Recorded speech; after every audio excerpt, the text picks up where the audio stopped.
Hey guys, Stock Saturday, and it's rather a nice week again. 9.5% in the green, or £21,000. The pretty obvious. The portfolio does sort of live and die by the gain or loss in Cleanspark at the moment, and that's up 25% for the week. So that has done pretty much all of the work. Although Stellantis has also done quite well, which we will come to. That's up 5% for the week. And yeah, compared to the markets, not too bad. The S&P 500 is actually slightly down, 0.4%, and the Nasdaq is down 1.43%. So obviously it's coming off a very strong uptrend last sort of few months. S&P very similar. They're all basically going up because of big tech, which I am not exposed to, but I suppose I've got my crypto side sort of seeming to be doing well as long as big tech is doing well. But I have sort of bigger ideas for that going forward. So I've had one of my favourite reporting companies release their full year 2023 results, Stellantis. Sort of my one of my favourites, largely because I'm sort of a bit of a car fan. I do miss having a look at Volkswagen, but I might check in on them actually during the week. But yeah, Stellantis all looking sort of pretty good. They're still highlighting lots of electric new offerings.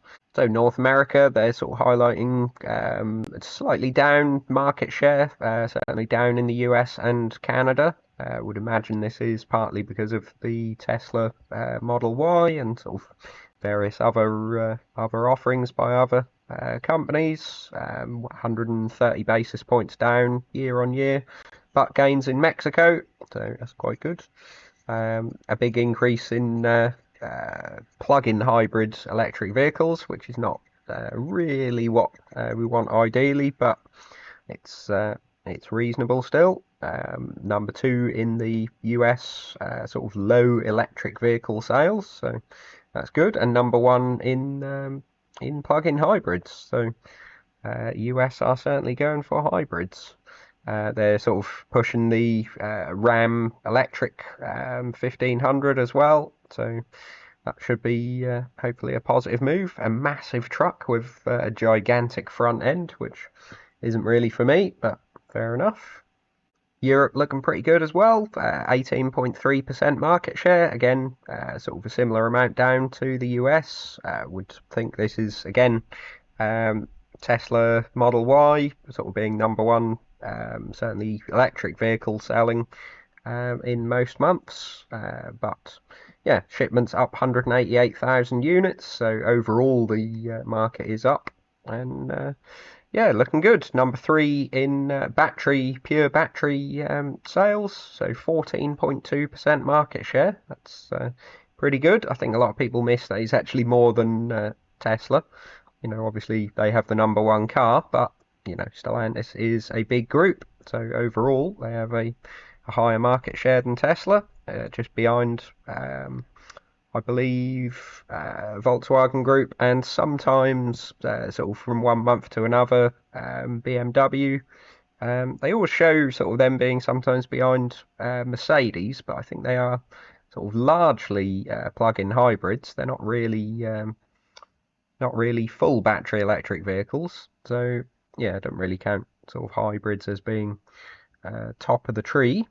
And the commercial vehicles, I think, is something that is sort of fairly ignored amongst most electric vehicle fans. They sort of focus on, you know, 4x4s and sort of passenger general cars. But yeah, 38.8% on fully electric commercial vehicles, 30.4% overall. So very nice. Lots of different offerings, sort of basically all on one platform. You sort of have the Citroen offerings, Fiat offerings, Vauxhall offerings that are pretty much all the same car, but a van rather, but just sort of slightly different from the brands, different trim levels and slightly different look to them, and batteries and that sort of thing. But yeah, they sort of save the costs by not having to have lots of different lines. And then the smaller markets that they call the third engine, a little bit of a strange name really, but yeah, especially considering China and India and Asia Pacific is sort of shrinking. China, obviously, the biggest battery electric vehicle market in the world, and they are sort of Stellantis have almost no impact there at all. They've kept a margin of 14.2% despite revenue and operating income falling 22%. Not really a huge surprise there. But they have taken this partnership with Leap Motor as sort of part of their investment, so they're not far from the biggest in China. Obviously, BYD and NIO and people like that, but it seems an interesting investment, and if they can sort of move out of China as well, then Stellantis get those sales. And they have a bit of growth in Australia and other parts of Asia, so not too bad. South America sort of looking pretty good. Operating income up 16% to 2.4 billion euros. Decent operating margin and 23.5% market share. So very nice. The Fiat Strada is the top selling vehicle in the region. And Middle East and Africa, I think this is partly Turkey and has sort of currency issues, of course, but operating income more than doubled and margin of 23.7%. We sort of noted in previous quarterly results that they do get a little bit gouged over there on price, but there you go. Market share driven by Fiat, Peugeot, and Opel. So all good. And the financial services doing pretty well, US and European gaining, and they had a stake in a Brazilian finance company, and they've acquired the remaining 50% of that. So very nice, and they're getting into all sorts of sort of recycling, battery repair centres, and that sort of thing. So yeah, something nice to sort of be spending the profit on. Still pushing lots of new battery electric vehicles. As we say, the Ram 1500 sort of hotly awaited, and various sort of Opel and Peugeot models, which is good. And well, non-battery electric, but like one-offs like the Alpha 33 Stradale. Lovely car, but there's only 33 of them, so nice little bit of sort of high margin revenue. And so their summary of figures is, yeah, combined and consolidated shipments both up 6 and 7%. Very nice. 6% up on revenue, but profit increasing more than that because of increasing the price, basically. Operating income up 10%. Very nice. Still leaves a lovely 18.6 billion euro net profit. So very nice, up 11% and a diluted EPS of 5.94. It's interesting, the analysts, what little analysts do cover them, are predicting that this is basically the peak. They're sort of projecting lower than €6 EPS basically for the next few years, which is in sort of stark contrast to what the company are projecting. They want to sort of double revenue by the end of the decade compared to 2020, I think it was. So that's would be a little unusual, unless they're not going to dilute because they don't need to. So I'm thinking this may be, well, hopefully they have got that wrong, and it might be sort of a bit more analyst coverage and sort of more people coming in. I did see one analyst had sort of initiated coverage, so they weren't covering them before, and they've put them straight away at overweight, I think. So not something that I usually pay too much attention to, but that's normally when there's loads and loads of analysts. I do think part of the what I would consider undervaluation for Stellantis is the lack of analyst coverage at all. So they're just not on the map.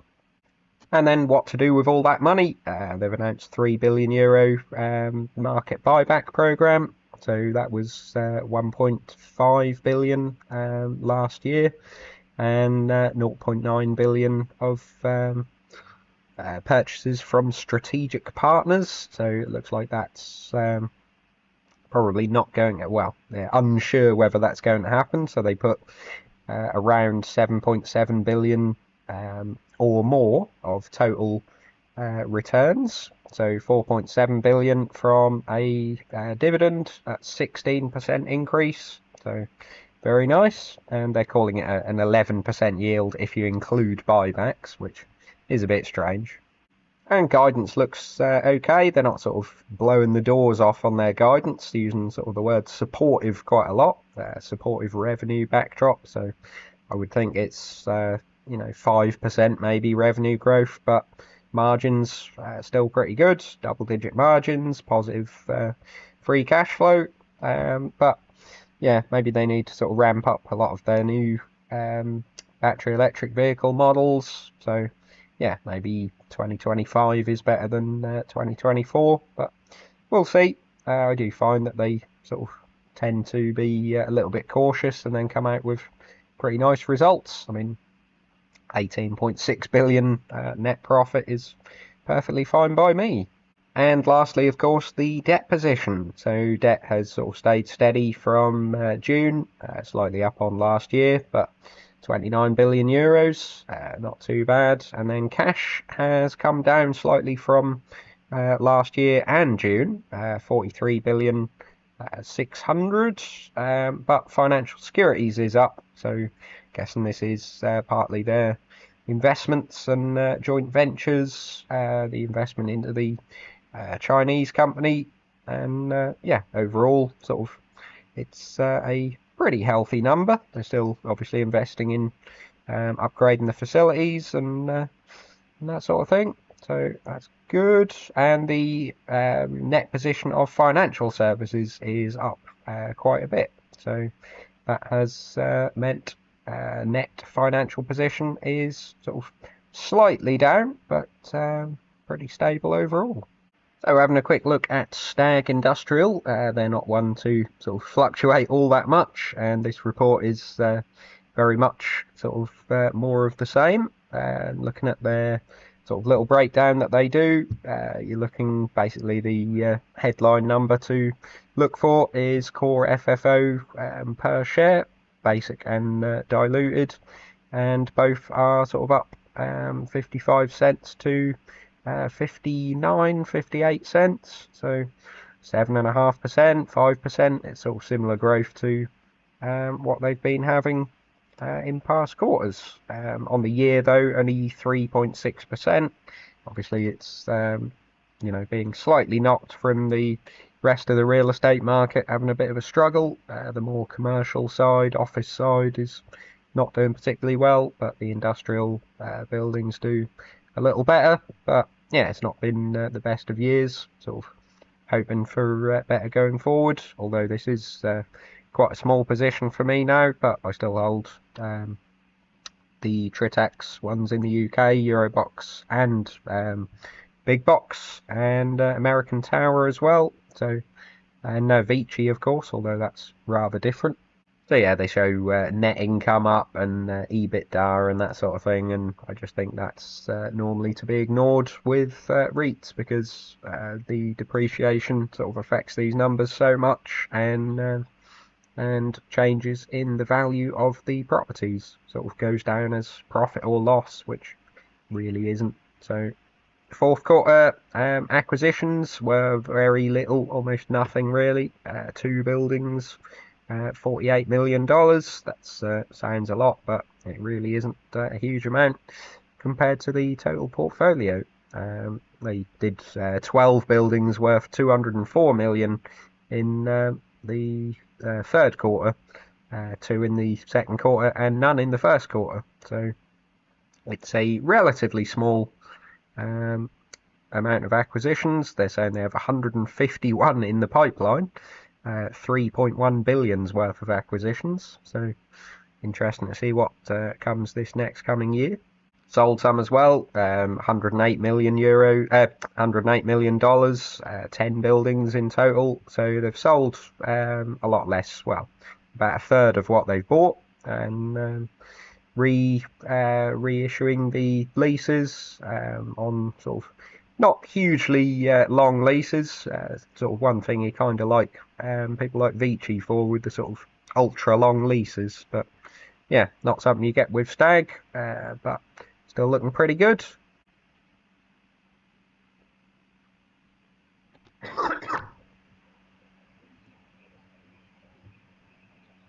And with those small amount of acquisitions, there's been sort of almost none in the way of dilution, which is kind of good. I don't mind that. I'm happy for the sort of existing buildings just to be piling in rent and not sort of going on a huge acquiring spree. So yeah, 8 million in gross proceeds from share issuance. So that's fine. Balance sheet wise, they're looking pretty steady. The land value has slightly increased, buildings value slightly increased. They did have sort of obviously a little bit of acquisitions, so that's fine.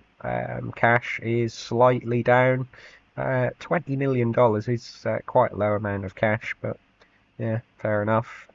That's the way with REITs. And debt is slightly up. Unsecured credit facility is up, but unsecured notes is down. Overall, it's up a little, 110 million up in total liabilities. The sort of debt part of that is the main reason. But yeah, that is pretty much it. And yeah, don't really look at the income statement all that much, because it's, obviously partly due to depreciation and dilution and that sort of thing. Most of the lines that you would look at for other companies just aren't really all that important. So, having a look at economic news, and there was a fair amount this week. You had UK fairly positive news, I suppose. Average earnings sort of still beating expectations, slightly down from previous month, and employment data sort of looking reasonably good. Unemployment rate down to 3.8% again. That had been rising, so interesting. And then US CPI sort of, well, beat expectations on investing.com, but that's not particularly good. A good beat, 3.9% on core year over year CPI. That's not particularly good, but all of the numbers are up. But yeah, I would focus on annual core CPI. That's sort of an indication of where PCE is going to be, the sort of Fed's preferred rate. And then on the Wednesday, you had quite a conflict with the US. The UK figures were sort of considerably lower than expected on a core and headline rate. A little bit strange. I sort of thought the January, month on month CPI would be down to Christmas, minus 0.6% for monthly CPI, but then later on in the week we had retail sales which were sort of quite heavily up on last month, which I don't know, maybe it's not Christmas, but leave a comment if you know what that's all about. GDP numbers as well looking pretty poor for the EU, 0.1% year on year for Q4, pretty flat. And Thursday, the UK officially went into a technical recession, slightly on the monthly, slightly better than expected, but provisional figures still negative for Q4. They're only provisional. They could get revised, and they'll, maybe say, oh, naturally, no, it's not a recession, but it's pretty bad either way.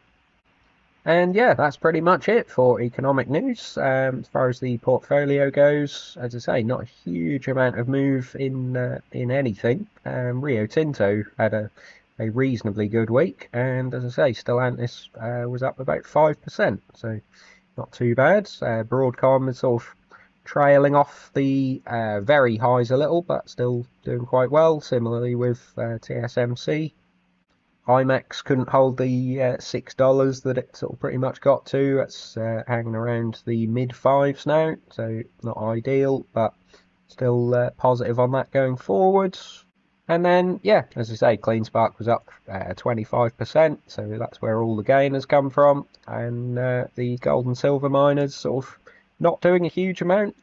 Fortuna down a little bit again. REITs sort of not really moving a huge amount. Stag doing quite well at $39. And then Pan American and KGHM had a strong end to the week, but both of these really sort of haven't moved a huge amount over the past few weeks. And the invest account on Chinese tech has sort of barely moved yet again. On the option side, obviously Cleanspark options are roaring away. I mean, it says 90% here. It's actually a lot more than that because, as I say, I only bought the new ones last week. So, yeah, I think they're actually up about sort of 500% or so, which is a little bit crazy. Maybe I should have put more into them and less into gold and silver ones, but I guess they're a longer term bet. So I've been buying a little bit more Equinox and a little bit more Hymax. So those two are up, or up in number of contracts. Maybe not quite so well in value. Equinox is second largest holding now, just because it's been what I've been buying mostly. And Kua Mining sort of not doing too bad. Fortuna has become a tiny little position now because I'm not buying any more of those. And then the little desktop metal one. So that is the portfolio for the week. Basically, as I say, it's whether Cleanspark is doing well or not at the moment. Obviously, I have to start wondering when to take profit. I need to update my model and see where we are. And probably do a separate video on Cleanspark later on. So leave your thoughts in comments.